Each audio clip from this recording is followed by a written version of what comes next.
Welcome to Stories for Wonderful Children.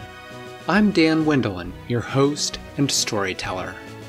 For years, I improvised a new bedtime story for my children every night. Now, we would like to share the recordings of the best of those stories with you. I hope you enjoy my Stories for Wonderful Children.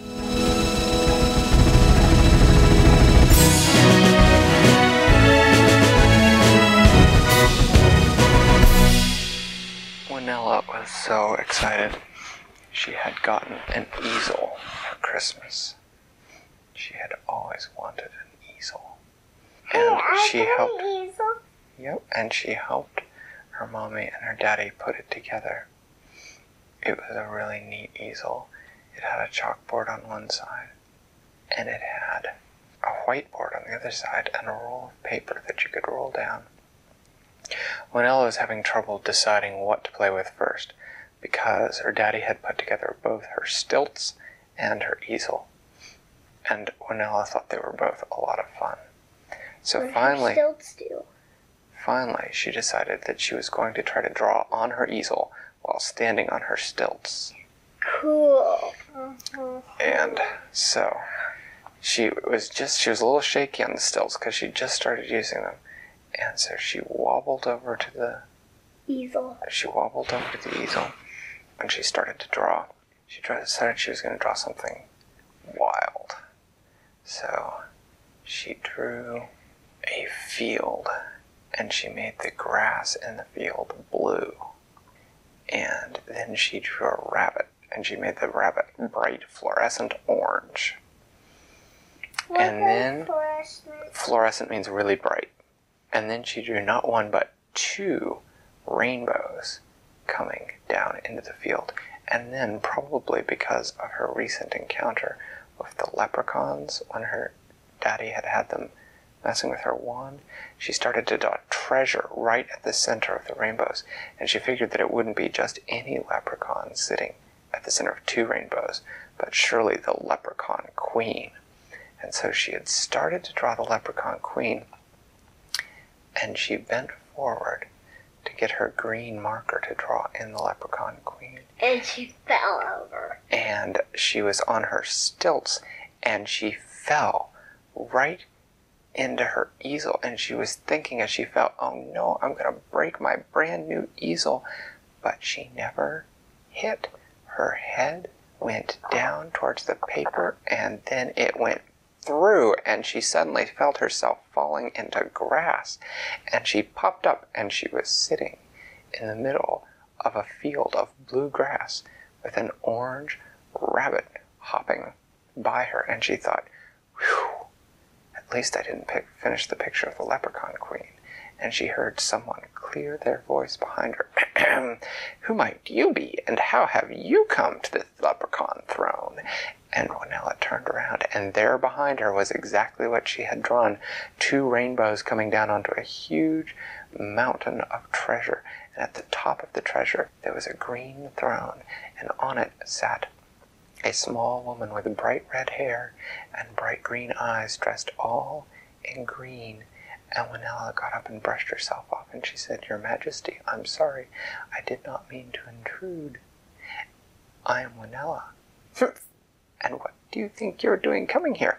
Well, it was quite an accident, said Winella. You see, I have a new easel, and I drew this place, and apparently, when my daddy put it together, he must have put the parts together in just a magical sort of way, because when I fell, oh, are you a clumsy child? No, said Winella, not really, but I was on stilts. Stilts, said the leprechaun queen. What are stilts? And Winella said, well, they're sort of sticks that you walk. Why? Said the leprechaun queen. Well, because it's sort of fun to balance. I don't believe you, said the leprechaun queen.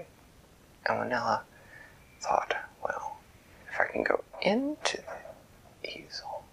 Let's see, I was falling together with my stilts. And she turned and she looked around, and she could see a few yards behind her just the top ends of her stilts protruding out of thin air. She walked over to them, and she grabbed hold of one stilt, and pulled it through, and then it occurred to her that if she wanted to be able to leave, she'd better mark this spot. And so she looked around, and she found some weeds nearby with long leaves, and so she picked up the leaves and she sort of draped them over that spot in the air that marked where she had come in. And then she grabbed the other stilt and pulled it through, and she stood up on them and she said, "Look, like this." And she walked over, and the leprechaun queen was still going, "Humph, well, humph, well." But Winella could tell that she was really very interested in what Winella was doing. And Winella said, "Would you like to try them, Your Majesty?" And the leprechaun queen said, "Well, I don't know if it would be proper for a... Oh, all right." And she hopped down off her throne and slid down her pile of treasure and hopped onto the stilts and started walking around on them. And then when she got back, she handed them back to Winella and she said, "You must leave them here. I like them." And Winella said, "I can't leave them here. They're my Christmas present." And the leprechaun queen said, "No, you will leave them here, but I shall pay you. Take your pick from my pile of treasure." And Winella looked over the treasure, and there was all sorts of gold and jewels and, beautiful necklaces and things. But, Winella's a little girl, and she doesn't really need gold. She doesn't really need jewels or pretty necklaces. I mean, she likes them. But really, when it came right down to it, she'd really much rather have a pair of stilts. So she said, "I'm sorry, Your Majesty." And the leprechaun queen said, "This is impertinence. You come here. You must present me them as a gift. Guards!" And these little leprechauns started running around from the other side of the pile of treasure while Winella hopped on those stilts, and she ran on top of those stilts towards the spot that she could still see marked with the grass. And she could see the leprechauns were closing behind her. They were awfully fast for little green guys. And she dove through the spot in the air, desperately hoping that she would find herself back in her own living room and not just one more step down the field with the leprechauns after her. And she opened her eyes, and sure enough, she was in her own living room with the stilts still poking out of the piece of paper. And she grabbed them and she yanked them out. And she looked at the picture. The picture was back to just being a picture, except now it showed a leprechaun queen standing up on her throne looking angry, and lots of little leprechauns looking like they were running straight towards the easel. Just about then, her mommy stepped into the room. She said, "Wow, Winella, that's really good. Those leprechauns look lifelike." "Yeah," said Winella. "You wouldn't believe the half of it." "You've really got a wild imagination, honey," her mommy said. "Yeah," said Winella. "Not half as wild as you suspect." "Merry Christmas, Mom." And her mom gave her a big hug and said, "Merry Christmas, Winella." And then Winella tore off the leprechaun picture and started a new drawing. But this time, she felt like perhaps she'd just stand on her own 2 feet. Thanks for listening to Stories for Wonderful Children. I created today's show, but questions and running commentary were supplied by my children. The theme music was created by Brandon Thompson, and our wonderful logo was designed by Silas Swindlin. If you know someone who might enjoy the show, please tell them about it. Do you want more stories? You can now subscribe to the show and help pick a new story for me to tell every month. The show's website is storiesforwonderfulchildren.com.